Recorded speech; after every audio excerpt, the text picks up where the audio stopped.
Et salut à tous, c'est Linko. Alors j'espère que tu vas bien. Rappelle-toi, il y a peu de temps, on en avait parlé des Opistopsis rufithorax. J'ai des magnifiques choses à te montrer, tu vas voir. Il y a au moins 3 catégories dont on va parler et les 3 vont te choquer. On va commencer tout de suite avec l'observation du nid. Alors après avoir passé un petit temps avec nos apicalises guyanaises, nous revoici du côté de l'Australie avec ses Opistopsis rufithorax, alias les strobe ants. Tout d'abord, j'ai remarqué ici un petit attroupement. Je me suis dit, qu'est-ce qui se passe? Il y a une petite bagarre, mais non, tout va bien. Alors pour info, il s'agit d'un petit terrarium que j'ai aménagé il n'y a pas longtemps pour elle, muni de 3 nids qui sont mis consécutivement de 3 couleurs différentes. Donc on va regarder les 3. Le premier ici, comme tu peux voir, il est transparent, il est composé d'un peu de couvain. Rien de bien méchant, mais regarde au milieu, un des premiers faits que tu vas voir qui va évoluer de plus en plus, c'est l'apparition de larves géantes. Elle est énorme comme ma... Bref, elle est énorme et ça se passe très très bien. Le deuxième nid, t'es prêt? Attention, tu vas voir, il y a pas mal de fourmis qui se promènent un peu partout. Ici, l'observation est un peu plus clean au niveau du nid blanc car il est un peu moins humidifié. J'ai moins de buée sur les vitres. Donc là, on va pouvoir faire des très beaux plans. Comme tu peux voir ici, encore énormément de couvains. Tout évolue bien. Alors pour info, j'ai plus de cap chauffant qui passe sur le nid ni dans le terrarium. Donc tout le monde est autour des 20 degrés. Après, ça vient se coltiner les unes sur les autres. Ça vient se réchauffer tranquillamente. Mais en tout cas, on est à 20 degrés, 21 à peu près. Franchement, regarde. C'est génial.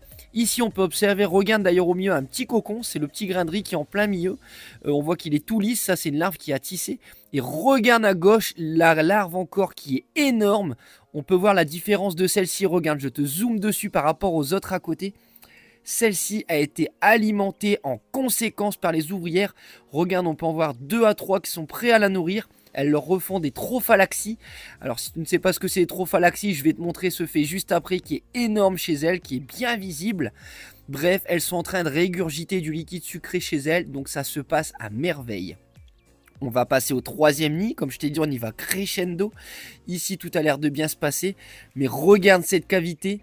Ici, j'ai que des larves énormes encore, et franchement, j'en ai plus d'une dizaine. Donc franchement, il risque d'y avoir des sexuées, c'est-à-dire des fourmis ailées, c'est-à-dire des princes, des princesses qui seront là pour la reproduction de cette espèce. Alors normalement, il faut, comment te dire, 2 nids différents, 2 espèces différentes pour se reproduire. Ici, il n'y a pas de frères et sœurs, pas de consanguinité. On n'est pas chez les... Enfin, on n'est pas chez moi, quoi, voilà. Et regarde ici en zoomant, tu peux voir les ouvrières qui ont leur gastre bien rempli de liquide sucré, prêtes à tout redonner dans leurs larves, des vraies petites nourrices. Franchement, les larves ici sont énormes, elles sont pas fripées du tout, elles sont vraiment dodues. Regarde-moi ça, on dirait des petits saucissons qui se dandinent. Franchement, je suis épaté. Tu vois les cocons à côté qui ont déjà été tissés. Ça, à l'intérieur, il y a une fourmi qui va garder cette taille. Et là, tu as des cocons avec des larves énormes à côté. La trophalaxie, encore un fait que je vais te montrer qui est magnifique. Regarde, c'est ce que je te disais. L'ouvrière de droite ouvre ses mandibules et vient régurgiter. Elle vient en gros recracher ce qu'elle a avalé. Tout est dans son jabot social. C'est un estomac qui lui permet de recracher dans la fourmi d'à côté du liquide sucré. Alors cette espèce va faire des trophalaxies qui peuvent durer même plusieurs minutes. Comme tu peux voir ici, la kiss cam peut durer longtemps. Et franchement, j'ai coupé avant, sinon ça peut durer des minutes et des minutes. Bref, pourquoi elles font ça? Eh bien parce qu'il n'y a que 10% en gros de la colonie qui va se promener dans la nature pour chercher à manger. Et pour ramener le manger, eh ben, elle n'a pas de sac à dos, la malheureuse, elle n'a pas de gourde. Donc elle vient l'absorber et le recracher.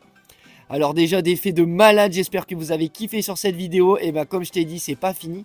Là on a vu les 3 nids qui sont mis en série. Mais rappelle-toi, je t'ai parlé d'un terrarium. Qui dit terrarium dit terre, et qui dit terre dit petite fondation et galerie à l'intérieur. On va jeter un coup d'œil, tu vas voir, t'es pas prêt de t'attendre à ce que tu vas voir. Alors à l'intérieur, tout se passe bien. Comme tu peux voir, mesdames se promènent tranquillement. Regarde toutes ces antennes qui frétillent, j'adore ça, franchement c'est génial. Alors elles sont très peu peureuses. Franchement, on est un peu comme chez les Nicobarandis, elles commencent à prendre de la place, de l'ampleur, et elles ont de moins en moins peur de moi. Franchement, elles sont habituées. Donc elles sont moins effet strobe, elles vont moins se promener de manière stromboscopique, mais elles sont magnifiques à observer. Quelques millimètres, mais ça fait plaisir. Comme je te parlais sous le nid, eh bien regarde ici, elles ont creusé des cavités énormes. Et là je me dis, allez on va devoir rejeter un coup d'œil par en dessous. Donc comment on va faire? Et ben c'est parti, je vais redébrancher le nid.